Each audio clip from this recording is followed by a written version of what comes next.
Hello, you beautiful individuals. Today we are doing another reaction. Um, was gonna do another three free game thing, but so far that hasn't been getting views as much as reactions have. Not that I'm getting a lot at all, but in comparison, reactions seem to be doing better. So, gonna do another one of these. Obviously, if you're somebody who wants more games, definitely let me know. I'm not saying I won't ever do that again. I'll probably definitely will. Just this time I'm going to do this.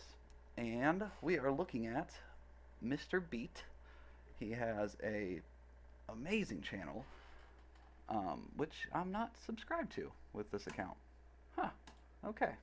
Like I said, I watch YouTube on another channel. I don't usually watch it on this. This is more just for creating content.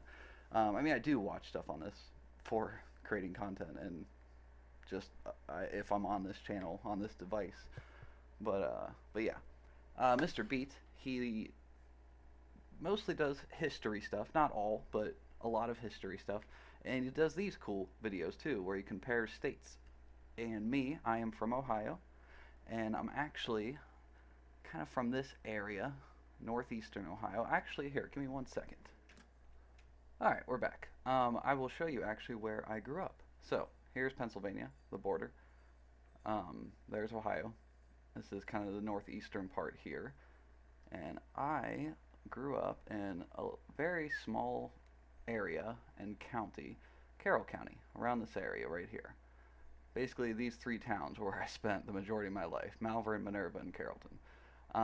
As you can see, it's very close to the Pennsylvania border, to Pittsburgh. It's genuinely not. There's really no difference between going to Pittsburgh or Cleveland, time-wise.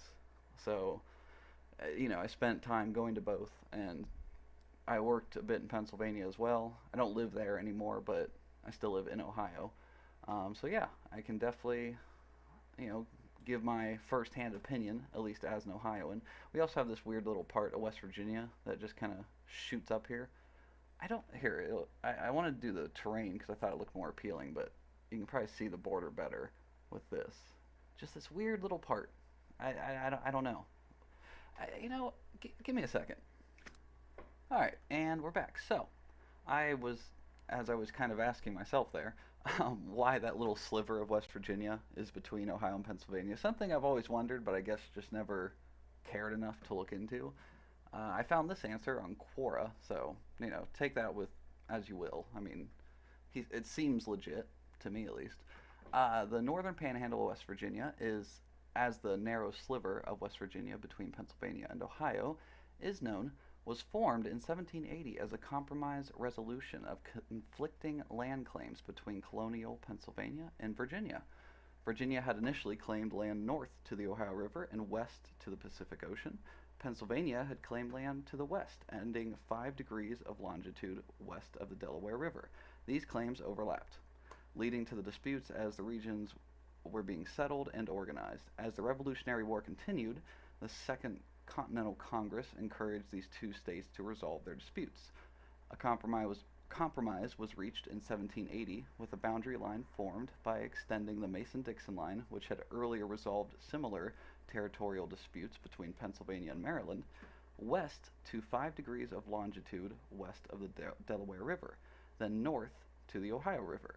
The newly defined boundary between Pennsylvania and Virginia left Virginia with the narrow sliver, which in 1863 became part of West Virginia.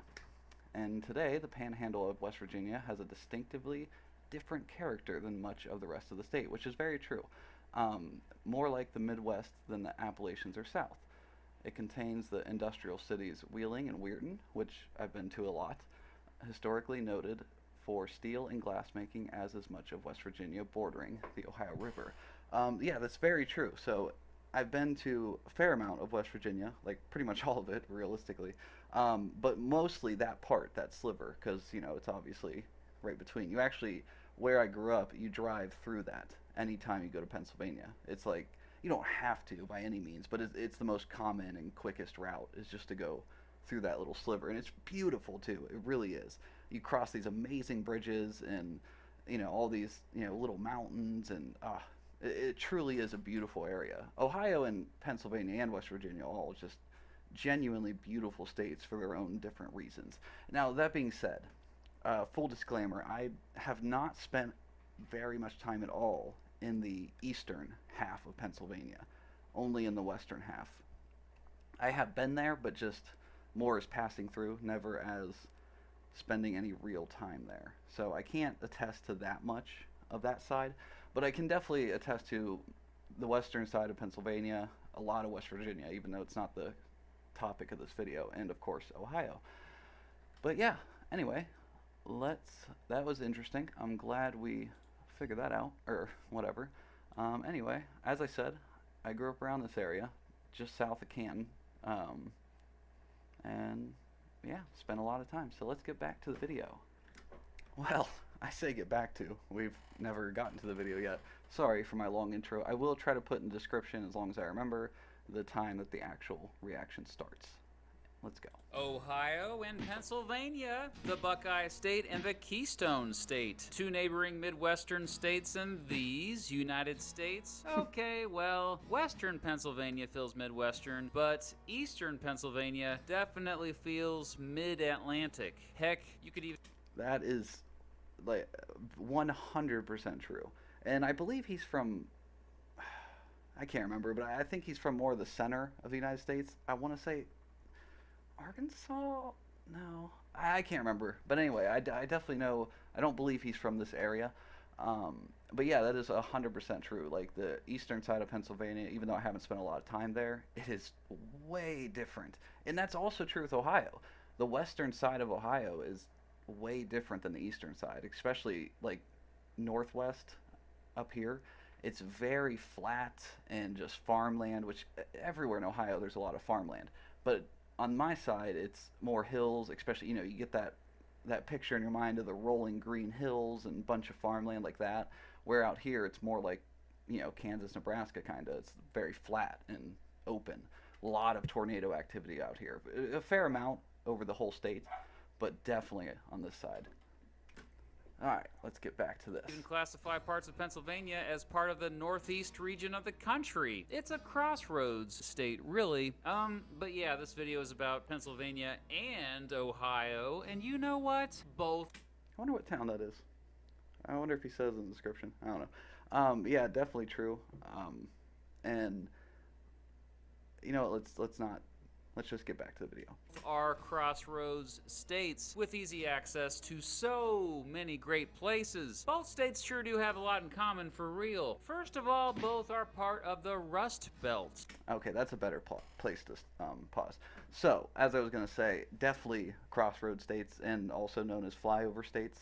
There's not, as an Ohioan, you definitely, I don't know if everyone would agree by any means, but I feel a fair amount would. You love the state equally as much as you hate it. It's a wonderful place to live. You want to get out of it, but at the same time, it's extremely hard to leave. It's a hard thing to explain, and maybe that's not true for everywhere in Ohio, but at least in my area, that seems to be a pretty fair assessment. There's a few problems. Like, one, it is a truly beautiful place, and the weather, as long as you're not up here by the lakes, it's honestly not bad, even in the winter. I mean, yeah, we get some winter and some cold weather, but it's nothing like actual northern United States, like northwestern and stuff like that. So you have a fairly, moderate climate year round. It does get cold, it does get hot, it gets very humid, and that kind of sucks, but still not like, Florida or something. So it's tough. I mean, it's one of those things. It's also really cheap. I mean, it's one of the cheaper states to live in, the cost of living wise. Not that anything's cheap right now, but still, it's not bad. I mean, gas around here, and I'll date this video. Every one of them's dated, but recording, it's September 2022, the end of September. And gas is averaging around $3.50 to $3.80, depending on where you go. Which, it's high, but not as horrible as some other places. So yeah, it's a tough place to leave. And the Rust Belt part, man, that part sucks. Like, for one, it's not, part of that, which I'm sure he'll go into, is it's the industry, all the steel and everything. But another part of that is just everything rust. Like things rust a lot up here. I mean, if your car isn't rusty up here, you're doing pretty good.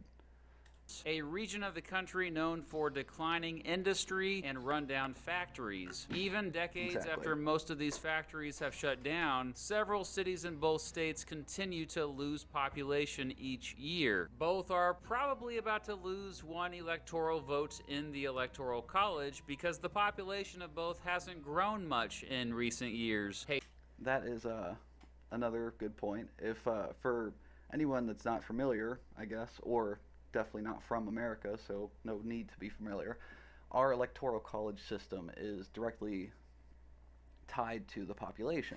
So obviously, places like California, here, speaking sorry, California, Texas, you know, bigger populations, more electoral college votes. I'm not going to go into the exact reasons and all that crap or whether I agree or disagree with it. That doesn't matter. That's just how it works. So Ohio and PA, they are known as swing states, which I'm sure he'll go into. Um, but so they both will lean left or right. Ohio leading more right, PA leading more left. But again, it's very mixed. They definitely go both ways. That's just lately that they've been doing that. Uh, so yeah, they're very important, obviously, in the whole grand scheme of electing presidents and whatnot. They, not just them, but you'll hear a lot about Ohio and PA because of the swing states and the high number of electoral college votes.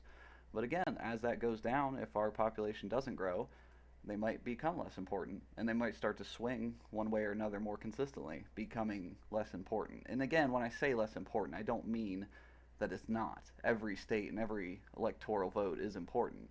But I just mean you won't see as much coverage, as much news coverage and media coverage put on them for that. And that might not be true. The population could start to grow and we could get more electoral college votes and all that. All that is easily possible, and there's really no way to know one way or another. Chances are, though, at least for the foreseeable future, it's going to continue to go down. Speaking of the Electoral College, Electoral College. If a presidential candidate wins either Ohio or Pennsylvania, odds are they are winning the entire election. Ohio and Pennsylvania pick winners, baby. Pennsylvania picked the winner for all but two presidential elections between 1789 and 1880. Both Ohio and Pennsylvania tend to be swing states in recent years, although Ohio seems to be more reliably Republican lately. Both have one Republican U.S. Senator and one Democratic U.S. Senator. Now, the governor of Ohio is a Republican, and the governor of Pennsylvania is a Democrat. But the state legislatures in both states currently have Republican majorities. Okay, enough about politics. Let's talk about the Amish. Seriously, both states have a larger Amish population than any other state in the country. That is very, very true. I grew up with a lot of Amish people, quite frankly. I mean, I've known a lot. I have multiple friends that are Amish. They're not like everyone thinks. And don't get me wrong when I say that. Some are. There are still very, very strict Amish communities. More so in Pennsylvania than Ohio. Again, that's still in both there are. Same with Mennonite. But most common, the Amish are not that different from you and I. I mean, they still use electronics. They have cell phones. They drive cars, or at least get driven around in cars. They have modernized a fair amount. They still do, though, ride in horse and buggy, which are required by law to have turn signals and stuff. So they always have some kind of electric use. At least in Ohio. I don't know about Pennsylvania. But yeah, they're cool, honestly. I mean, they make really nice stuff. Their food is phenomenal. I mean, out of this world good. Like, just very, hefty meals. Like, definitely ones that'll sit with you, but you're happy it did. Like, you'll feel full for the next 3 days, but you could still go back each one of those days and have some more. I mean, it is great food. And the quality of their craftsmanship is genuinely impressive. While I don't agree with, the things they believe in. Um, I still commend them, and I love their culture. I love the stuff they make. So I definitely have no issue with them. Getting stuck behind a buggy can be annoying from time to time, but again, it's a very rare occurrence. Like most of the time, you can get around them, or they'll pull over and let you get around. It's not you won't see like just buggies stopping people. They're very nice. They're very non-confrontational. Well, kind of. That's depends on the community, but for the most part, very nice and respectful, like anyone else. Both are two of the most populated states in the country. Both have a very similar population density. Pennsylvania does have more people. Combined, both have 10 metro areas that are ranked in the top 100 of most populated metros in the country. So let's see if I get this right. Cleveland, Cincinnati, or wow, sorry, wow, that was about to be really embarrassing. Cleveland, Columbus, Cincinnati. I'm gonna guess Akron, and then Toledo and crap. What is that one? Is that Dayton? Give me 1 second. Okay, it is Dayton. So that's cool. Just want to make sure I wasn't crazy. All right, let's get back to it. On this side, I'm not as good with this. Pittsburgh. Who? Philadelphia? I don't know. Honestly, I don't know. Like I said, I don't know this half of the state. Crap. Okay, so not very useful so far. Philadelphia, I think I was right on that. And obviously Pittsburgh. But what are the other ones? Is Allentown one, I guess? Probably. And I don't know on that last one. Hold on, let's see. So it's right above Philly and then like south. So that must be that. Allentown must be the 1 star. And then this side though, I don't know. What is over here that seems big? I mean, really, all of this, but anyway, if you know, please tell me. While Pennsylvania has the two biggest metros overall, Philadelphia and Pittsburgh, Ohio has the C's trio of Cleveland, Cincinnati, and Columbus, all of which are almost as big as the Pittsburgh metro. Both have similar climate. Also, very different from each other. Like Cleveland, Columbus, and Cincinnati, wildly different. Cleveland, it's part on the lakes. Like the climate is different. You get way harsher winters compared to the rest of the state. Columbus is the capital, so definitely a lot of political pride there, and just a lot of history and really cool looking buildings, older ones. And then Cincinnati, it's right on the border of Kentucky, and so like people have a genuine Southern accent there, or at least more Kentucky style accent, Appalachian accent. It's way different than the rest of the state, really. I mean, Cincinnati could almost be a part of Kentucky, honestly. I mean, it is technically, but you know what I'm saying. Climates. In general, humid continental in the north and humid subtropical in the south. Northern Ohio and the northwestern corner of Pennsylvania has a climate influenced by Lake Erie, however, and southwestern Yes, called lake effect snow. It's rough, honestly. I mean, if you've lived up there, it can. I mean, you could get like 6 inches or so here, and they get multiple feet. I mean, that's being a bit dramatic, but not really. I mean, they get hit hard, and it's way colder. Pennsylvania's climate can be influenced by the nearby Atlantic Ocean. Pennsylvania is not a coastal state, though. Both get 4 seasons, and with the exceptions of the mountainous areas, both are generally warmer in the summer the further south you go, and colder in the winter the further north you go. Yeah, very true. And there's a beautiful picture. This kind of says what most of Ohio, West Virginia, and PA is like. It's definitely different. Like I said, if you go western side of Ohio, it's very flat. In the north, we don't have as big.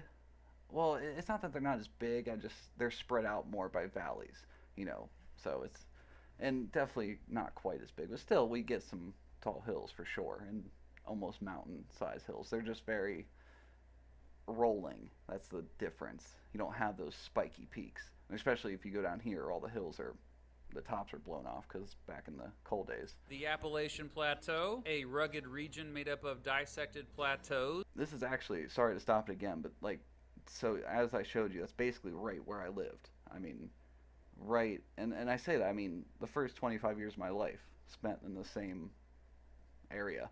And even now, I still live in Ohio, so yeah. Runs right through both states. Both have the same type of natural disasters. You know, the occasional severe. Oh, and by the way, I guess I should answer that. I have had a couple questions. I am between 25 and 30.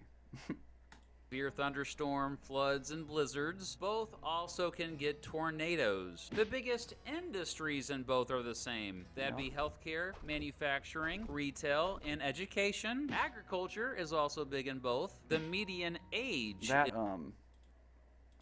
Both also can get tornadoes. The biggest industry. Okay, I just want to show this again. That, you'll see that all over. That little Ohio sign, the bicentennial paintings, and a lot of barns here have some kind of cool design. You'll see that. You'll see a lot of this old, like, tobacco brands, and yeah, a lot of barns have old paintings because basically it was just like a giant advertisement. So way back they could get their barn painted for free and just had to have a little something on there. This was just more of a, you know, the 200-year mark thing. Culture is also big in both. The median age is similar in both. Both have a similar number of residents who identify as Christian and, quote, not religious. However, yep, that's fair. I mean, and even a good majority of the religious, you know, Christian, you obviously are going to have your fanatics and people who are really strongly devoted to it. Nothing wrong with that. But for the most part, you know, most people are just simply Christian because they grew up that way. It was just, you know, dominating religion. more consider themselves Roman Catholic in Pennsylvania and more consider themselves Evangelical Protestant in Ohio. Before we get into the differences between the two states, I need to shave. Okay, so I paused it there so I could skip most of his ad. Not that I don't, I want to show a little bit of it just so, you know, it's fair. And you should go support him. And I have actually used Harry's razors before. They are very nice. I will full marks and recommendations. Support great causes as they give 1% of their global sales to non-profit organizations that provide mental health care to men, veterans, and LGBTQ plus youths in need. Redeem your trial set for just $3 when you go to harrys.com/mr.beat. You'll get a 5-blade razor, weighted handle, a travel cover, and their foaming shave gel. It's an incredibly great deal, but act fast while supplies last. All right, that's better. That's actually that's really cool. I didn't know that about the giving to those causes. That's awesome. Definitely go support them and definitely support Mr. Beat. He's amazing. He more than deserves it. So if that link is still usable, definitely use it. I don't know. It's been that was like a year ago. It's probably not usable. Maybe. I don't know how that works. So what about their differences? First of all, Pennsylvania has been around longer. In fact, it was one of the original 13 colonies. Yeah, let's get into some history here. And it has been around longer, but do keep in mind that just because it's been around longer, there were still people living here. I mean, you have Native Americans, you have people west of the Appalachian.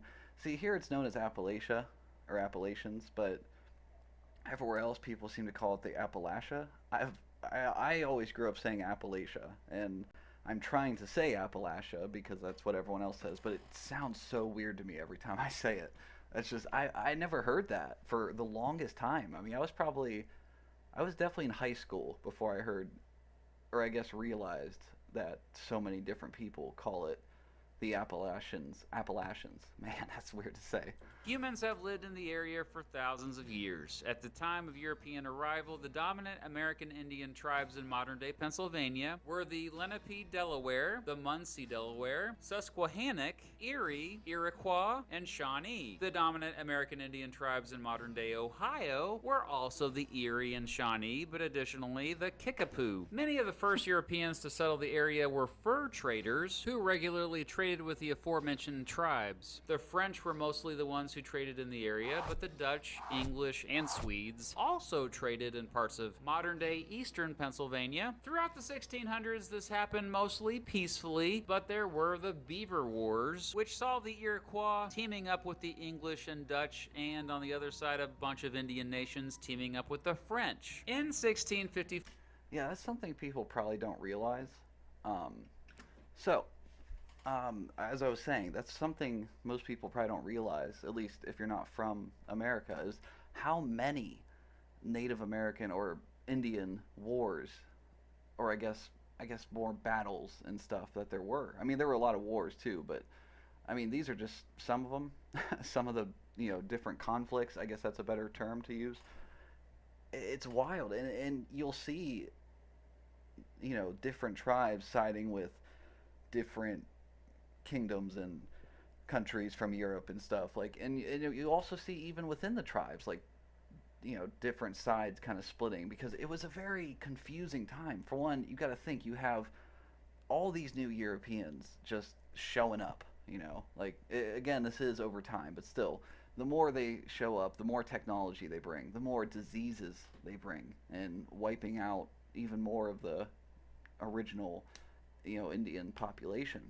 And by the way, I do use the term Indian more. It's just because at least the ones that I've come across throughout my life seem to be preferred to be called Indians as opposed to Native Americans. And I think it was CGP Gray. I'll link his video if I let me look for it real quick. Okay, so this is the video. We're not going to watch it. I'm just going to link it in the description so you can go watch it if you want to. It gives you a good idea of what I'm trying to say. He uses the word over-inclusivity, which makes sense to me. So basically, the idea that Native American can be used to refer to people from the northernmost parts of North America to the southernmost parts of South America. And it's just too inclusive because they're very, very, very, very different, obviously. Very different climates and everything. So that's why I tend to use Indian more. And again, that can change. That's what words do. It's what definitions do. It's perfectly fine. But as far as now, you'll hear me use Indians far more than you will Native American. But anyway, yeah, so this is some of the battles. I'll go ahead and just do this. You can kind of read some if you want. You can pause it and whatnot. I'll just scroll down. But yeah, I'm going to actually stop here because it's already getting a bit long. I try to keep my videos, around the half-hour mark, at least at the longest. I try not to go beyond that. I do sometimes. And I'll do part 2 tomorrow. And yeah, we'll just do that. I, didn't have much planned for this. I just wanted to react to it because I like Ohio. And I saw it was actually vlogging through history. He reacted to it, though I didn't watch it because I wanted to save it for myself for this reaction. I saw that he, one of his videos popped up and it said that, and I was like, oh, that would be a cool one to do a reaction to. So, yeah. But yeah, so there you go. If you wanted to pause and read that, let's go back to the top. And yeah, we'll just call it quits here. Thanks for watching. Please like, comment, subscribe, and until next time.